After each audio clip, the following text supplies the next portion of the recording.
Hello students, welcome back to our channel. So in this particular lecture, we will cover what is water use efficiency, what is water productivity and what is transpiration ratio. This is a very important lecture because student लोग बहुत confused रहते हैं ये तीनों term में, right? Water productivity क्या है, water use efficiency क्या है and transpiration ratio क्या है, right? बहुत सारे students, I mean more than 99% student अगर आप पूछोगे तो clear cut इसको define नहीं कर सकते. So हम आज बात करते हैं what is water use efficiency, what is water productivity and what is transpiration ratio. क्या है ये तीनों term?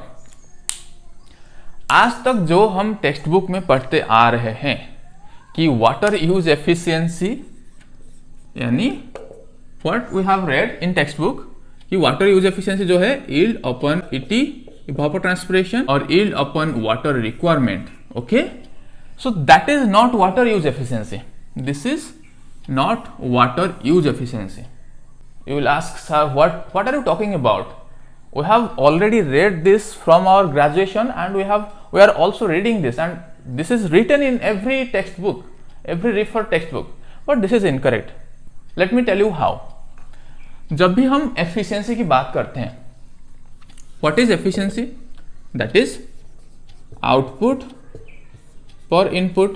Okay, but this is not a problem for this because here this is output, yield is output, ET and water requirement are input. Where is the problem? Problem is अगर हम बात करते हैं any efficiency की, efficiency का unit क्या रहता है? efficiency का यूनिट हमेशा परसेंटेज में क्यों रहता है? फिर कितना परसेंटेज एफिशिएंट कोई भी सिस्टम हो, कितना percentage that is efficient. So water use efficiency का यूनिट हम लोग पढ़े थे KG per hectare millimetre. Okay, तो ये कैसे यूनिट हो सकता है एफिशिएंसी का? केजी पर हेक्टर मिलीमीटर कैसे फिर यूनिट हो सकता है? अगर एफिशिएंसी का यूनिट परसेंटेज है तो केजी पर हेक्टर मिलीमीटर कैसे इसका यूनिट हो सकता है? लेकिन अगर उसी केस में हम वाटर प्रोडक्टिविटी का बात करें तो अगर प्रोडक्टिविटी का यूनिट क्या है? कोई भी प्रोडक्टिविटी हम बात करते हैं, अगर सपोज क्रॉप केस में प्रोडक्टिविटी का यूनिट क्या है? प्रोडक्टिविटी का यूनिट कितना टन या फिर केजी कितना हमारा उस फील्ड से मिल रहा है पर हेक्टर. ओके, प्रोडक्टिविटी का एक यूनिट है. वाटर यूज एफिशिएंसी का कैसे एक यूनिट हो सकता है? एफिशिएंसी मतलब output upon input and they should be of same unit, so that unit will be nullified and that should be represented in percentage so that the unit will be percentage. Efficiency of any system, efficiency of any vehicle, efficiency of any work, efficiency that is represented in percentage, right? Anywhere you have seen. But kg per hectare कैसे unit हो सकता है water use efficiency का? कुछ तो गड़बड़ है. So this is what we are studying till now, that is water productivity. That is water productivity. Okay, water productivity का this is the formula of water productivity. This is not the formula of water use efficiency. This is the formula of water productivity, yield upon ET and yield upon water requirement, right? अब आप confuse हो गए कि sir अगर question पूछा जाएगा exam में entrance में तो फिर क्या करें? देखो, अगर एंट्रेंस में क्वेश्चन पूछा जाता है तो फिर आपको यही करना है क्योंकि आपका क्वेश्चन कोई एग्रोनॉमिस्ट सेट करेगा एंड वो कोई रिफर्ड टेक्स्ट बुक से सेट कर रहा है, तो फिर आपको यही आंसर करना है. वाटर यूज एफिशिएंसी का ये फॉर्मूला है, इसको आपको आंसर करना है. क्यों?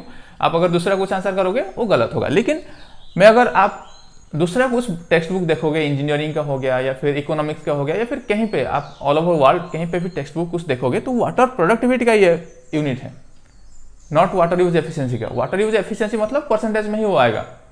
जैसे एप्लीकेशन एफिशिएंसी, कन्वेयंस एफिशिएंसी हम देख रहे हैं, conveyance efficiency, application efficiency, distribution efficiency, इसका यूनिट क्या है? इरिगेशन यूज एफिशिएंसी का यूनिट क्या है? That is percentage, right? Drip irrigation का एफिशिएंसी कितना है? 90%. कोई सरफेस इरिगेशन का एफिशिएंसी कितना है? 30 to 40%. Then how water use efficiency का unit will be KG per hectare millimetre? This should be in percentage. So that is incorrect. So this formula what we are studying right till now, and that unit also, this is water productivity unit of water productivity. This formula is of formula of water productivity, not water use efficiency, right? So remember this point.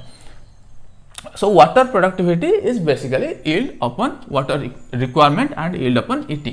अगर हम plant case में बात करेंगे water productivity, then yield upon evapotranspiration, and अगर field case में water productivity निकालना चाहेंगे तो yield upon water requirement will be the formula of water productivity. Remember, this is the basic difference I would like to highlight here. Then अगर हम बात करेंगे water productivity कौन सी क्रॉप का हायर है, सो वाटर प्रोडक्टिविटी का बात करेंगे तो कैम प्लांट का water productivity will be higher than C4 plant than C3 plant. Okay, water productivity will be higher in CAM plant than C4 plant than C3 plant.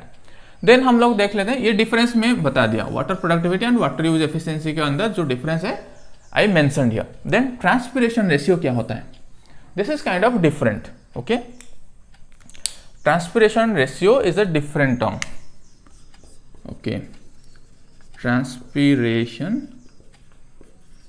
Ratio, so ये क्या है, KG dry matter हम produce करने के लिए कितना water हमको चाहिए होता है. Water used by a plant to produce 1 kg of dry matter. Water requirement by plant for producing 1 kg dry matter. Okay, got my point? एक प्लांट को 1 kg ड्राई मैटर प्रोड्यूस करने के लिए कितना अमाउंट ऑफ वाटर चाहिए, that is transpiration ratio. So transpiration ratio will be higher in case of कौन सी plant में, C3 प्लांट में. इसका जस्ट अपोजिट हो जाएगा, transpiration ratio will be higher for C3 plant than C4 plant than CAM plant. Okay, तो basically मैं ये बता रहा था कि आपको अगर क्वेश्चन पूछा जाता है this from this section, then अगर आपको लॉन्ग क्वेश्चन पूछा जाता है कि जैसे मेंस में इस बार पूछा गया था एग्रोनॉमी का ARS मेंस में कि water productivity and water use efficiency के अंदर डिफरेंस बताओ 5 मार्क्स का, तो अब आप इसको क्लियर कट लिख सकते हो कि वाटर यूज एफिशिएंसी ये है and water productivity is this, what we are studying till now that is wrong, वहां पे मेंशन कर सकते हो. लेकिन एग्जाम में अगर आपको पूछा जाता है कोई भी स्टेट कॉम्पिटिटिव एग्जाम में या फिर कोई भी एग्री कॉम्पिटिटिव एग्जाम में, then you have to answer this only for water use efficiency, right.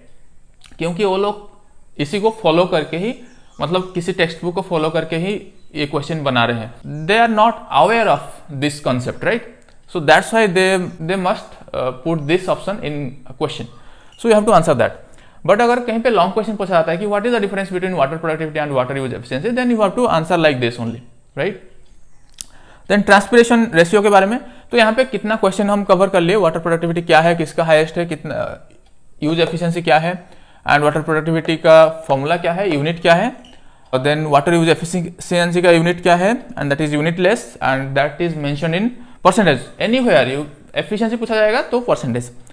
Then water productivity कौन से प्लांट का हाईएस्ट रहता है, किस ऑर्डर में रहता है, CAM plant is greater than C4 greater than C3 in water productivity. Then transpiration ratio क्या है, पर केजी आउटपुट के लिए हमको कितना वाटर चाहिए, that is transpiration ratio higher for C3, क्योंकि C3 क्रॉप में पर केजी आउटपुट के लिए हमको सबसे ज्यादा वाटर चाहिए होता है, followed by C4 followed by CAM plant, right. So this is the basic difference between water productivity, water use efficiency and transpiration ratio. अगर आपको कोई भी डाउट हो रिगार्डिंग दिस टॉपिक और any other topic, then you can ask me in the comment section or you can join our telegram group and ask there. अगर आपने अभी तक हमारे चैनल को सब्सक्राइब नहीं किया है, then do subscribe to our channel because we are providing such type of conceptual lecture in our channel and we are doing also mock test and test series we are also providing. You can also join our telegram group also. Yeah, so see you in the next lecture. Till then, bye bye, have a great day.